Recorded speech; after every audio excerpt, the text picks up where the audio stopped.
Hi, I'm DebDedrick, certified high performance coach, and your expert guide to leading a happy life.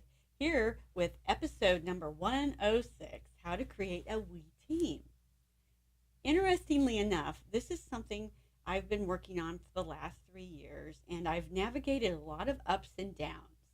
But I think that the single biggest thing that will work for you, and I've heard this, I don't know what book I heard this in, is you've got to get the right people on the bus. If you have people on your team that are unable or unwilling to go forward and help you accomplish what you want to accomplish, you're probably not going to get it done. It's just the facts, and it's based on my world life experience. And so, number one, if you want to create a we team, take a good look at your team.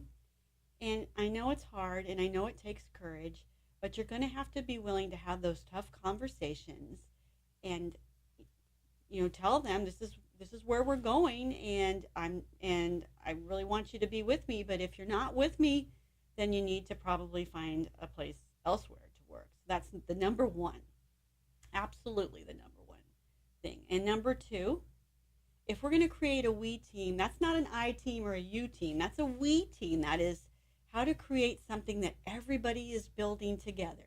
If they're going to help build the team, then they're going to be a lot more involved and they will support the team. And it's a lot more fun, actually.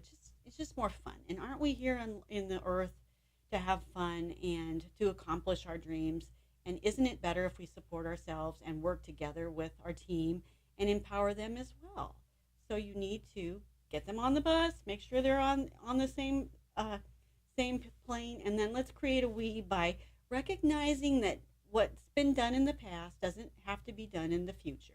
Rules are made to be broken. And if perhaps you have a policy that maybe isn't working, then you need to rewrite the policy book. You need to rewrite it with we in mind. If you get your team on board and you show them the benefits of how it's going to serve them, and they have input and they have power to help, then you're a lot farther along in creating a we team. Number three, ask better questions. How can we write something better together? Don't always control the conversations with it's all about what you think. Learn to step back, be a good listener, and ask for feedback. And then ask good questions. For instance, if we shift this, if we do that, will it be a game changer? If we don't do this, if we do that, get a more long range view and really strategically ask important questions that get you to think a group think.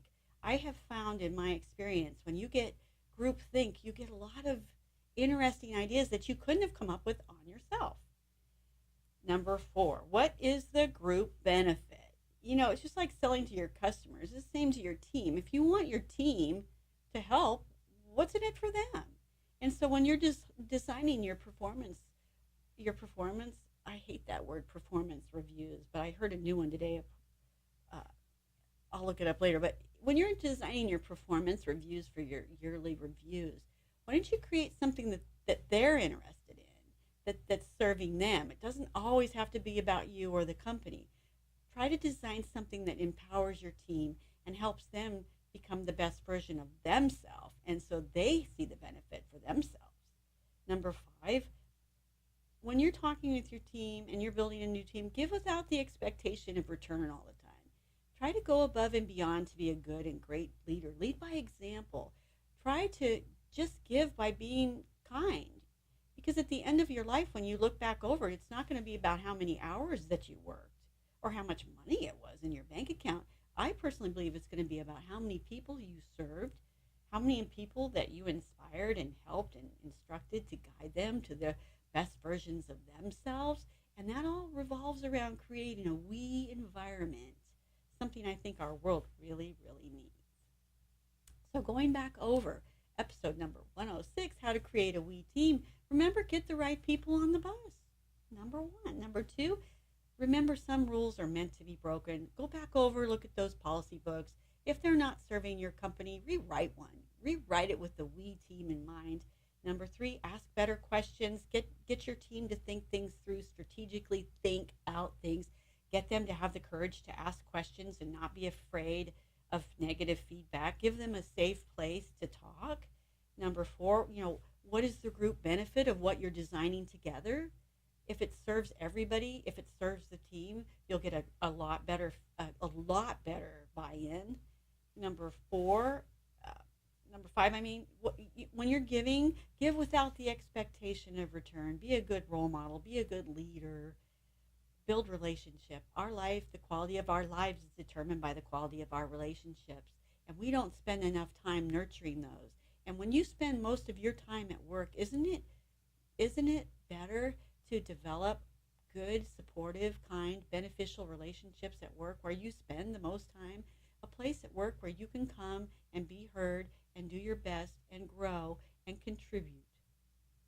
That's my opinion as your high performance coach.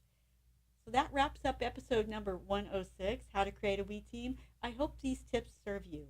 It's my mission as your expert guide to leading a happy life to give you ideas and tools and tips and strategies and a real solid thrust to go out in the world and create the best version of yourself. And until next tip, go out, be a positive role model and influencer for good. And I will see you on the next tip.